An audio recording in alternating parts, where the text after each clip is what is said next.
Welcome back to this week's episode of Quick Bits covering the week of June 5th through the 9th. I streamed quite a lot because there was quite a lot going on.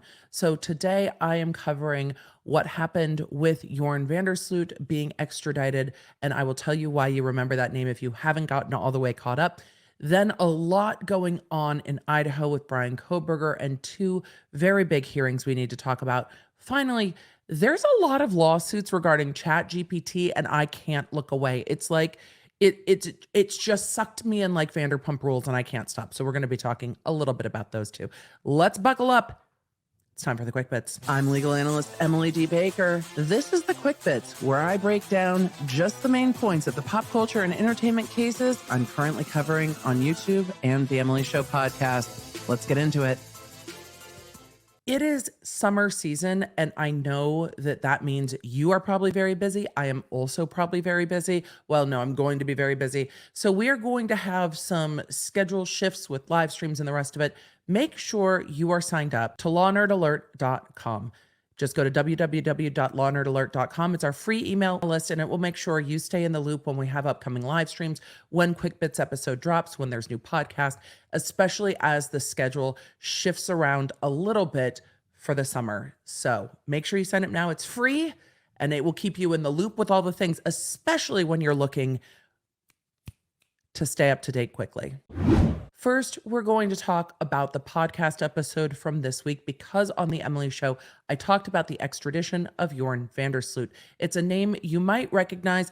I think I am pronouncing Sloot wrong. Sloot, Sloot. I am not pronouncing it well. He's Dutch. I am not doing it justice. But either way, he has been extradited from where he is spending over 26 years in custody in Peru for a murder conviction there that he actually pled guilty to. He has been extradited to the United States due to an extradition charge from 2010 of Natalee Holloway's mother. You may remember that Natalee Holloway was a young American. She was just over 18 years old on a high school trip to Aruba when she went missing.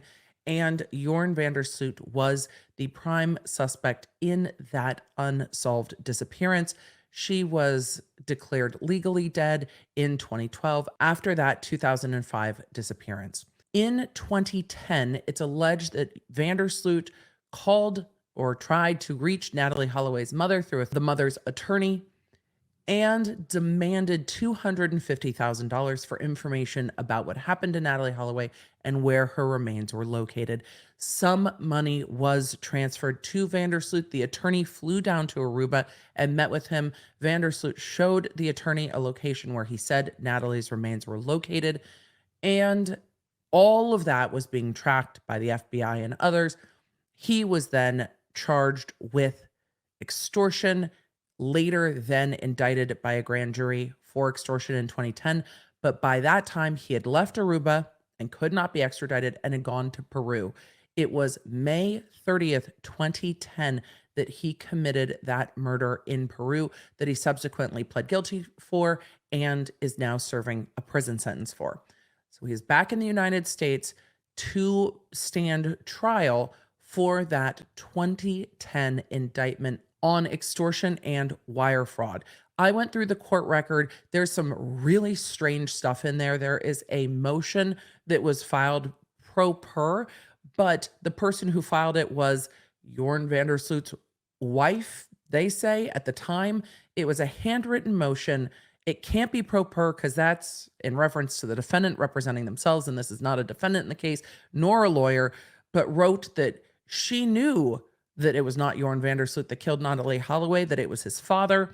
And she went through this motion to dismiss, blaming Natalee Holloway's mother, saying that they didn't look where Joran Sloot told them to look. It is a wild motion. So if you want the full breakdown of that, it's on the Emily Show. He has since pled not guilty, and I will be following that case. I imagine it will probably go to trial. I don't imagine that he will plead guilty on this because during the course of his extradition, he will stay in the United States during a prosecution and appeal process. It is my opinion that he might prefer custody in the United States to what's been going on in custody for him in Peru. We'll see.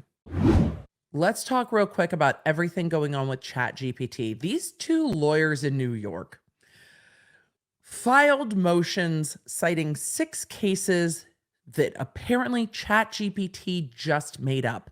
And I couldn't fathom what that looked like until the second ChatGPT story this week, wherein ChatGPT's parent company, OpenAI, is being sued for defamation. Emily, can an AI chatbot be sued for defamation? Well, we're going to see. I got a lot of questions. But in that lawsuit, the plaintiff attaches a lawsuit that ChatGPT made up, alleging that the plaintiff was being sued for a whole bunch of financial crimes and being sued by the company that they never worked for. It's a wild lawsuit on defamation, but it also has the full printout showing how ChatGPT made up a complete case when asked to cite its sources for what it said. So we have these lawyers in New York that cited 6 cases to the federal court that were made up by ChatGPT. And then when the court asked for an annex to their motion providing all of the cases, they went back to ChatGPT and asked, and they said in their motion to the court with regard to the sanctions hearing that ChatGPT unabashedly lied to them. They said that they were beguiled by the technology. Oh, yes. They were basically arguing the siren song of ChatGPT is what prevented them from doing adequate legal research. It seems that they're not going to escape sanctions in this case, but the law firm doubled all the way down that this was just all ChatGPT's fault, and these lawyers had no way to know that ChatGPT would just make things up out of the blue. It's bananas. I covered it both on Tuesday and Thursday because I am so flabbergasted. The court hasn't ruled yet, but I will be covering that ruling. I think we're going to see sanctions here. I think these attorneys could be subject to further discipline for not adhering to the standards of legal research that are required when submitting things before the court and for doubling back down on it. And they said, whoopsie, we didn't know it could do that. Well, now they do. This question of lawyers, AI, and ChatGPT is going to be very interesting because where does it fall within the bounds of practice when you're outsourcing legal research that you're then submitting to the court? And I think the court's ruling is going to give us a little bit of guidance on that. And I imagine the federal court is less than thrilled. Their 2 order to show causes regarding sanctions showed that the court was feeling real fiery about 6 fake cases. Yeah, and then I wonder if at this point the client asks for their money back and finds new lawyers, but we'll see what happens because I can't look away. I'm beguiled. Looking at the Bryan Kohberger prosecution in Idaho, there were a ton of new filings. This court system is so frustrating to me because filings will pop up on the public website, but we can't see the docket, so you don't know when things are filed or not. And they will pop up days later with the date days back. I'm constantly like, how did I miss this? Wait, this wasn't here. So it is a push-pull with Idaho for transparency in the cases there. But there were 2 large motions being heard on Friday, June 9th. I covered the first motion hearing that was about an hour long on Friday in a live stream. I have not covered the second motion. I'll be covering that in this coming week because it went so late in the day. Those 2 motion hearings were essentially about the gag order and cameras in the courtroom. The court has indicated that they have never banned cameras in the courtroom, but this is a unique case.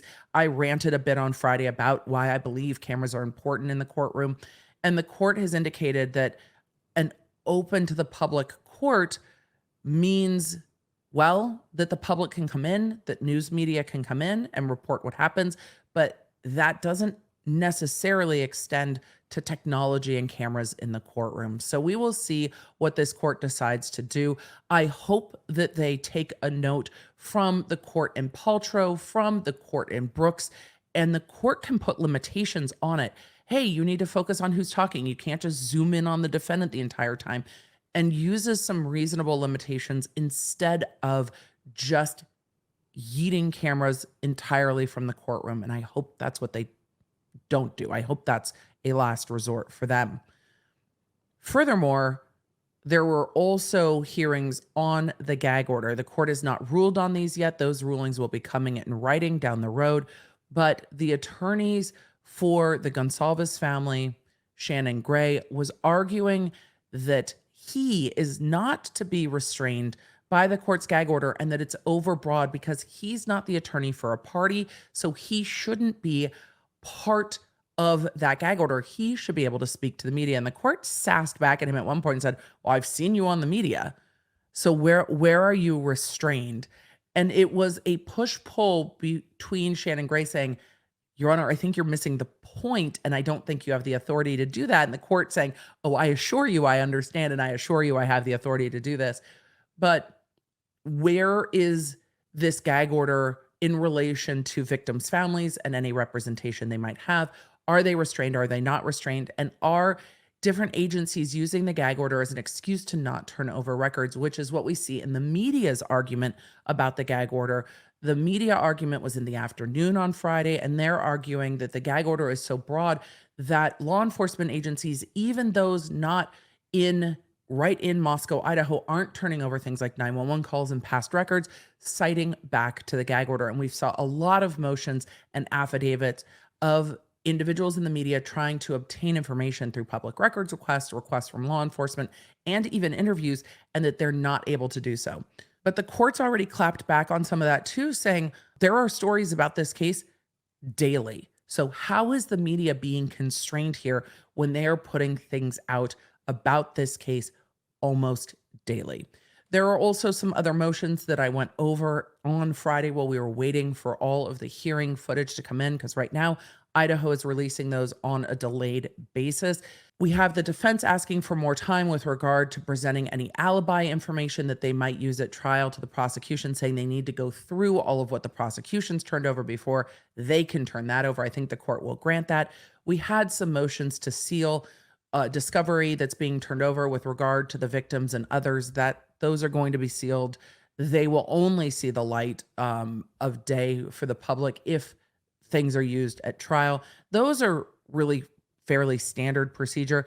And then, of course, we saw all of the motions with regard to cameras in the courtroom and the gag orders. I'm very interested to see what the court does here in Idaho. Let me know what stories you are following along with and what information you need more. Of course, I will link below all of the streams covering those things on Tuesday, Thursday, and on Friday. If you don't think there's tea in this ChatGPT story, I will tell you what. It is one of the wildest things I have seen lawyers do in quite a while. It makes me want to bring back the lawyers in the news segment of what the fuckery lawyers are up to. Let me know if you're interested. We might alternate it with some food court, some lawyers in the news.